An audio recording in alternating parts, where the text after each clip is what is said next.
Good day, mga kayang master, eto na ang susunod na kabanata ni Mr. Daryl Darby pero bago ang lahat pa-like and share and subscribe ang ating channel, at pindutin ang notification bell para lagi kayong updated sa lahat ng kabanata, at eto na rin ang full chapter ni Mr. Daryl Darby kaya abang-abang na lang po sa iba pang mga kabanata. Marami pong salamat. Ang asawa kong tinitingala ng lahat.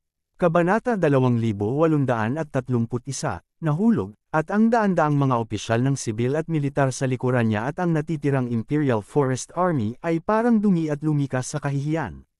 Ni Ye Yun Xiao, pagkatapos lamang ng pag-urong sa lungsod ng imperyo, kumaway si Hari upang hayaang lumapit si Ni Ye Yun Xiao, at malamig na inutos. Agad na magpadala ng balita sa iba pang mga kontinente, na sinasabing nilabag ng tribo ng Raksha ang kasunduan at sinalakay ang mainland. Bagaman ang labanang ito ay natalo siya, ngunit hindi niya dapat payagan ang hukbong Rakshasa na maabot ang North Mona Imperial City ng ligtas. Oo, kamahalan, naintindihan ni Ye Yun Xiao ang kanyang puso, at tumugon siya at mabilis na ginawa ito. Sa sandaling ito, sa labas ng lungsod ng imperyo, nakakakita ng lahat ng mga Imperial Hukbo Forest withdrew, natililihim hininga ng lunas, at pagkatapos ay iniutos. Maaari mong ilibing ng mga nahulog na mga mandirigma, at pagkatapos ay magpatuloy upang iset off, maging sigurado upang maabot ang North Mona Imperial City sa lalong madaling panahon. Ang boses nahulog, at ang mga nakapaligid na mandirigma ng Raksha ay sabay na tumugon. Kamahalan, sa sandaling ito, si Clarice ay lumakad, ang kanyang magandang mukha ay puno ng pagiging komplikado, at sinabi niya ng marahan, upang matulungan ang isang Daryl, sulit ba ito? Kakarating lang niya sa New World Continent at isang laban sa Yulin Army, pagkatapos ng labanan, makakarating kami sa iba pang mga kontinente, na maiisip. Bahagyang huminga si Natalie ng maluwag, at mariing sinabi sa siyam na lalawigan, si Daryl lang ang kaisa-isang kaibigan ng ating tribo ng Raksha. Dapat natin siyang tulungan, at kung may mangyari kay Daryl, ang siyam na lalawigan ay magiging magulo. Lalong magiging hindi kanais-nais sa ating mga Rakshas. Pagkarinig nito, tumanggo si Clarice at walang sinabi. Sa kabila, ang Kunlun ay ang nangungunang pwesto, sa lihim na larangan ng kawalan ng laman sa espiritu. Kabilang sa mga marilag na pavilion, si Daryl ay nakaupo sa isang silid, tahimik na nagmumuni-muni at nakakagaling. Hindi ko alam kung gaano katagal ito, binuksan ni Daryl ang kanyang mga mata at huminga ng isang nakahinga na hininga, tanging ang pakiramdam ay nakaka-relax. Sa wakas ay nakuhang muli ni ng tuluyan. Sa pag-iisip tungkol dito, tumingin si Daryl sa paligid, pakiramdam ng napaka-emosyonal. Napakagandang pavilion, sa libu-libong taon, siyam na santo lamang mula sa mga Diyos ang nabuhay. Sa mahabang taon, hindi ko alam kung paano nila pinalipas ang oras at ngayon, ang siyam na santo ay pinaghiwalay ulit, at isa na lamang si Xian ang natira. Sa pag-iisip tungkol dito, lumabas si Daryl sa silid at dumiretso sa silid kung saan nagpapahinga si Xian. Paglalakad ko pa lang sa pintuan ng silid, narinig ko ang isang paulit-ulit na daing mula sa loob, na naghahayag ng bakas ng sakit. Ang boses na ito ay ginawa ni Xian. Damn it! Sa sandaling ito, ang puso ni Yufeng ay kinilig, at natigilan siya.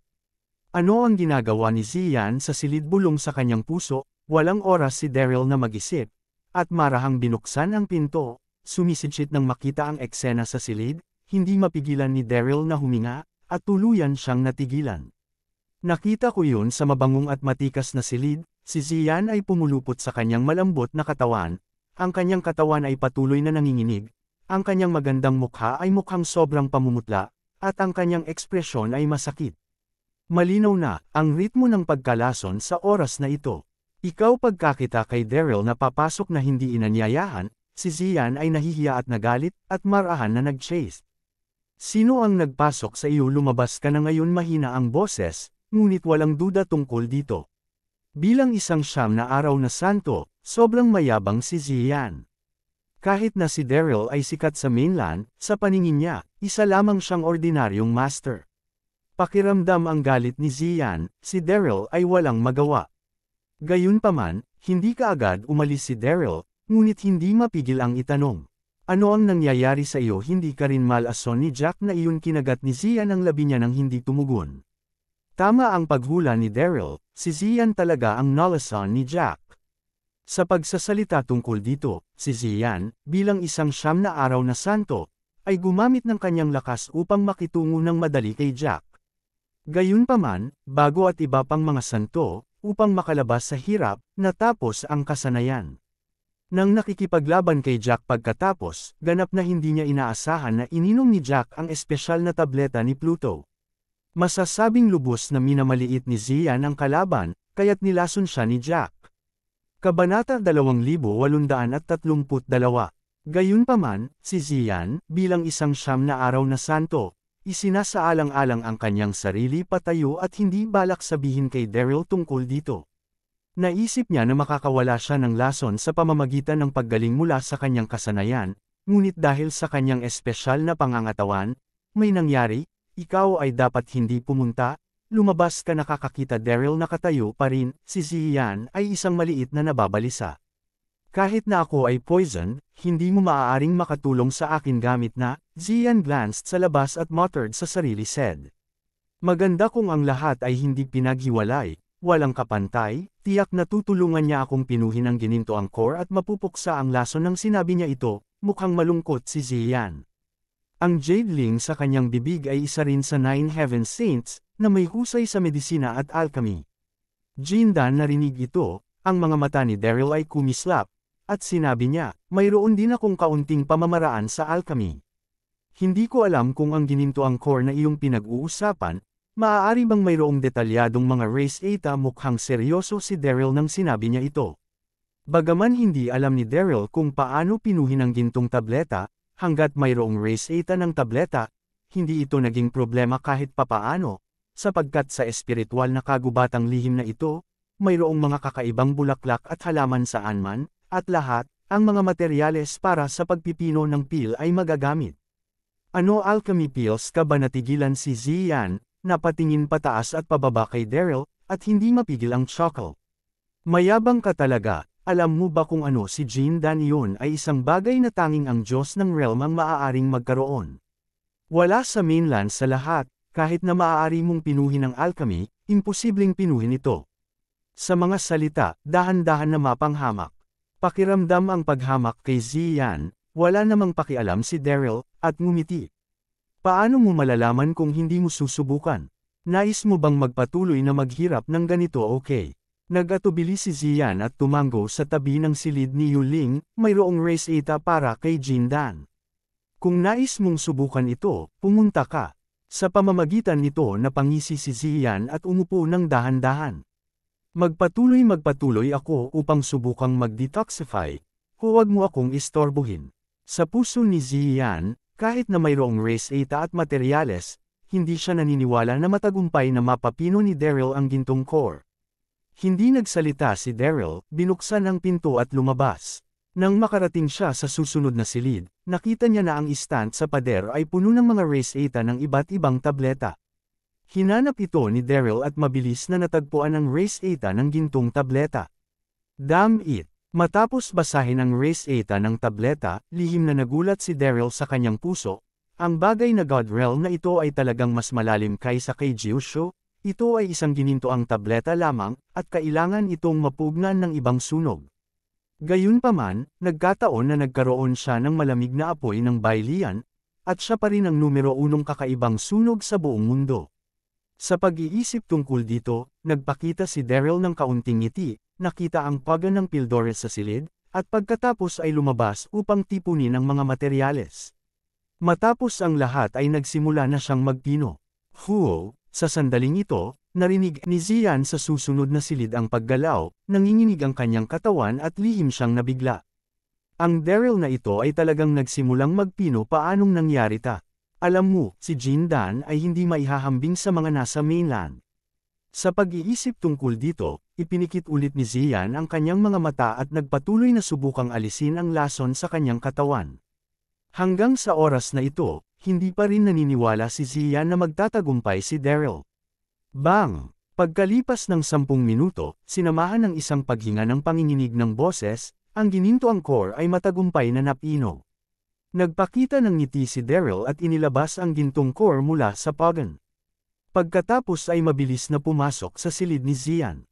Sa sandaling ito, nang maamoy niya ang samyu ni Jindan, mabilis na iminulat ni Zian ang kanyang mga mata at tiningnan ng Jindan sa mga kamay ni Daryl. Bigla siyang nanginig at nabigla. Kabanata 2833. Ay talagang pinipino itong ngumiti si Yufeng at lumakad. Paano sinabi ko, hanggat may isang tableta, marahil ay maaari kong pinuhin ito, walang pagmamayabang. Sinabi niya, inabot niya ang gintong pil kay Zian. Kinuha ni Zian ang tableta, hindi nag-atubiling, at mabilis na kinuha. Pagkaraan ng ilang sandali, ang lason sa katawan ay tuluyang napatalsik, at ang mapotla niyang mukha ay dahan-daang bumalik sa mapula, na talagang kaakit-akit. Daryl, sa sandaling ito, natigilan si Zian at hindi mapigil ang tanungin paano mo ito pinino. Bahagyang ngumiti si Daryl kakailanganin ng kakaibang apoy upang pinuhin ang gintong core. Para ito sa iba, ito ay isang malaking kahirapan, ngunit para sa akin, napakadali, dahil mayroon akong malamig na apoy ng puting lotus. Ang prinsipyo ay ganito, narinig ito, lihim na tumanggo si Zian, at kasabay nito ang pandaman ni Daryl ay mas mahusay kaysa dati. Tama yan, sa oras na ito, napakausisa ni Daryl, at tiningnan si Zian at sinabi ang lason ni Jack ay hindi masyadong malakas, tatanggalin ko ito mismo. At ikaw ay isang santo, paano ito magiging sobrang seryoso, kailangan mo ba ng golden core upang mawala ito? Labis na tuliro si Daryl nang sabihin niya ito. Nangangatwiran na si Zian, bilang isang siyam na araw na santo, ay dapat na maalis ang lason ng mas madali kaysa sa kanyang sarili, kaya bakit hindi siya kasing ganda ng kanyang sarili masyadong kakaiba? Nang marinig ito, ang magandang mukha ni Zian ay nagpakita ng bakas ng kahihiyan. Sa susunod na segundo, marahang ipinaliwanag niya ang kalaban ay isang Pluto lamang. Paano ito magiging kalaban ko, ngunit mahina ako sa oras na iyon at karibal din ako sa pag-ibig. Tulad ng sinabi niya, ang mga mata ni Zian ay kumikislap ng pagiging komplikado, higit sa lahat, hindi ako katulad mo. Ang iyong katawan ay dantian, at ang aking katawan ay sinalanta ng lason at dapat palayasin. Ang mga salitang ito ay gumawa ng kalahating kaalaman kay Yufeng, ngunit hindi siya nagpatuloy sa pagtatanong. Bueno, noon, mababaw ng ngiti ni Zian, pagbubukas ay nagsabi gayunpaman, malaki ang naitulong mo sa akin, at ngayon nakabalik kami sa lakas, ang espiritu sa buong mamamatay na tao ay maaaring umalis. Kaya sinabi, kinuha niya si Daryl na lumabas sa silid makalipas ang ilang minuto, nang marating ko ang tuktok ng bundok. Nakita ko ang dalawang malaking bato na formation, isang dalisay na pagbuo ng itim na bato, at isang purong puting bato na formation. Malinaw na nakita ni Daryl na ang pagkakabuo ng itim na bato ay ganap na nawasak. Ang pormang puting bato lamang ang tila gumana. Ang magandang mukha ni Zian ay puno ng pagiging komplikado, at dahan-dahan niyang sinabi ito ang array ng teleportation na nag-uugnay sa domain ng Diyos. Sa oras na iyon, ang langit at daigdig na malalim na array sa mainland ay nawasak, at ang teleportation nasira ang array. Nawalan kami ng contact sa domain ng Diyos, hindi lamang iyon, ang pakikipag-usap dito kay mainland ay nawasak din. 10 taon, mayroon kaming 9 na araw na pagkakakonekta. Kapag may problema, mayroon kaming 9 na teleport sa ibang lugar. Narinig ito, tumanggo si Daryl, tila ang pormang puting bato na ito ay ang pagbuo ng teleportation. Gagamitin natin ang pagbubuo ng teleportation na ito upang bumalik sa mainland, tama. Sa pag-iisip na bumalik sa Jiusho, sabik na sabik si Daryl, at mabilis na lumakad, inilagay ang kanyang kamay sa gitna ng pagbubuo ng bato, hinihimok ang kanyang panloob na lakas. Hoy, huwag gumalaw pagkakita sa eksenang ito. Nanginginig ang katawan ni Zian, ang kanyang magandang mukha ay puno ng pagkabalisa. Ang formation na ito ay hindi pa ganap na naayos, at ang mga hakbang upang buksan ang pagbuo ay napakasalimuot. Hindi ito kasing simple ng iniisip mo. Sa pamamagitan nito, pinadyak ni Zian ang kanyang mga paa, sinusubukang pigilan ito, ngunit huli na. Ano, hindi pa ba ganap na naayos sa sandaling ito, hindi maaaring tumawa o umiyak si Daryl. Bakit hindi mo nasabi kanina, Fum? Pagkalipas ng pagbagsak ng boses, isang nakasisilaw na ilaw ang sumabog mula sa array ng teleportation, na agad na bumalot sa kanilang dalawa. Pagkatapos, isang malakas na puwersa ng array ang nagalit sa hangin. Kabanata 2834. Bowaru. Sa parehong oras, nagkaroon ng isang malakas na dagandong at panginginig sa lupa sa ilalim ng mga paa. Sa ilalim ng panginginig na ito, sina Daryl at Ziyan ay kaunti. Hindi matatag na pagtapak. Kaagad pagkatapos nito, silang dalawa ay ganap na napalibutan ng ilaw, at naramdaman lamang nila na sila ay ganap na madilim sa harap nila, at sila ay tuluyang na-teleport. Damn it! Naramdaman lamang ni Daryl na ang kanyang katawan ay magaan at nag-flutter, at sa parehong oras ay labis siyang nababalisa. Ang pagbuo ng teleportation na ito ay hindi pa ganap na naayos, at hindi niya alam kung saan siya ililipat. Hindi ko alam kung gaano katagal bago tuluyang tumapak sa lupa si Daryl. Sa sandaling ito, nang makita si Ziyan na nasa tabi pa rin niya, hindi mapigilan ni Daryl na makahinga ng maluwag. Buti na lang at hindi nagkalas ang dalawa sa paghahatid. Umungol, mabilis na tumingin si Daryl sa paligid, at natigilan ang kanyang buong katawan. Nakita ko na ako at si Ziyan ay nasa tuktok ng isang bangin na may isang ilalim na kanyan, at sa kabilang panig, mayroong isang walang katapusang kagubatang birhen na may laso na ulap. Ito ay tila isang mabangis na teritoryo, sa gilid ng Death Valley. Daryl, sa sandaling ito, nakasimangot si Ziyan at sinigawan si Daryl, ano ang nangyayari sa iyo? Sino ang nagsabi sa iyo na hawakan ng walang habas ang teleportation array? Alam mo bang mapanganib ito ngayon lang? Kailan sinabi niya ito? Galit na galit si Ziyan. Si Daryl na ito ay masyadong mapagmataas sa sarili. Bagaman pinino niya ang gintong core at tiningnan niya ito ng may paghanga, hindi niya mailipat ang teleportation array. Napakamot ng ulo si Daryl at nahihiya na sinabi, ayokong bumalik sa mainland agad. Sinaman siya ng tingin ni Ziyan at tumalikod para umalis. Gayunman, sa sandaling ito, hindi sinasadya siyang umakyat sa hangin, narinig lamang ang kanyang bulalas. Ang katawan niya ay hindi makatayo ng matatag, at diretso siyang nahulog sa ilalim ng bangin. Nang makita ang eksenang ito, nagbago ang ekspresyon ni Daryl, at hindi niya namalayang nais siyang hilahin, ngunit hindi ito nahuli, at nahulog kasama si Ziyan. Sumipol ang hangin sa kanyang tainga, ang katawan ni Daryl ay patuloy na bumabagsak, pagtingin sa kanyan sa ibaba, lihim siyang nagulat. Malinaw na nakita ni Daryl na ang lambak sa ibaba ay hindi puno ng damo at tila masigla. Walang isang damo na lumalaki, kaya't tila kakaiba sa ilalim. Kasabay nito, nanginginig si Ziyan sa kanyang maselang katawan at namumutla ang mukha. Bagaman kinukuha lamang niya si Jindan upang matanggal ang lason, ang kanyang lakas ay hindi pa ganap na nabawi, kaya't nahulog siya ng ganito. Ang lahat ay dahil kay Daryl. Sa sandaling ito, habang nagpapanik si Ziyan, isang alon ng galit ang tumaas sa kanyang puso.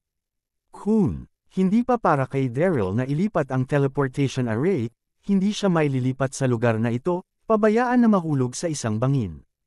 Ano ang titig mo sa akin? Sa tingin ni Ziyan, si Daryl ay walang magawa at hindi mapigil ang magsalita.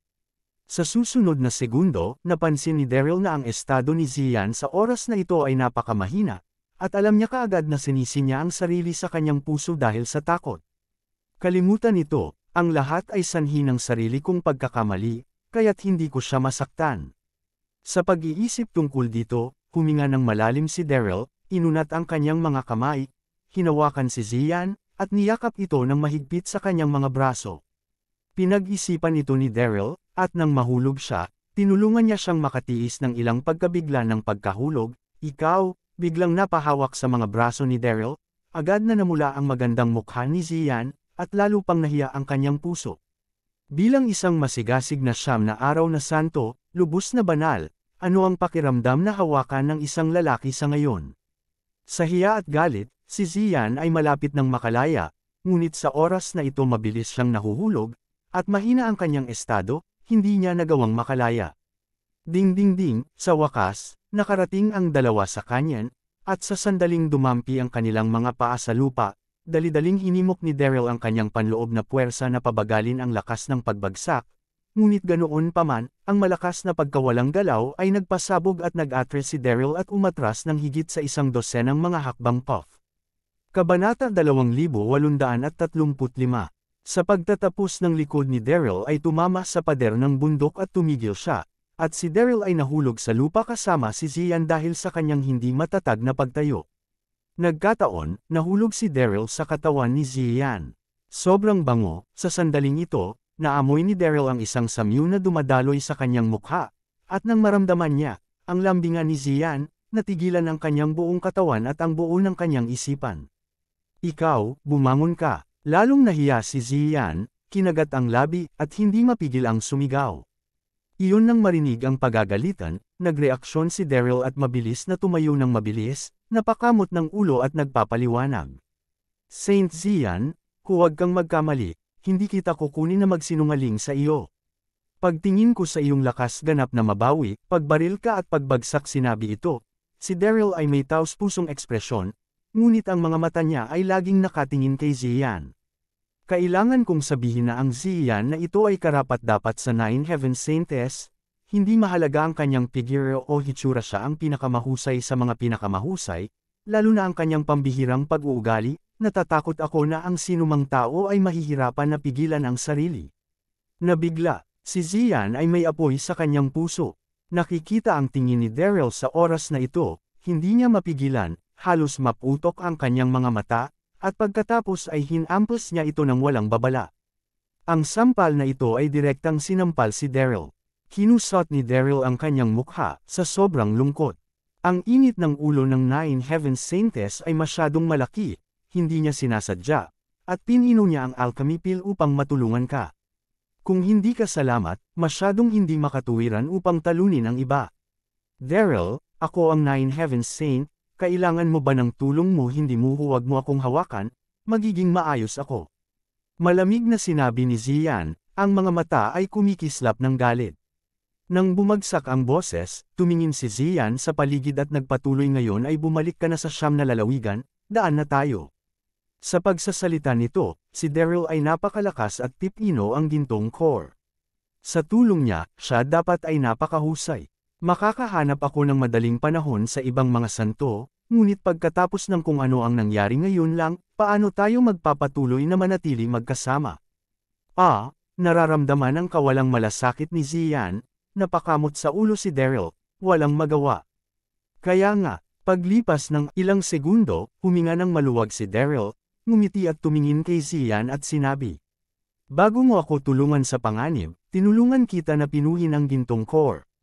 Dahil nagpasya kang maghiwalay dito kung gayon wala akong pagtutol, matapos bumagsak ang mga salita, diretsyong naglakad si Daryl.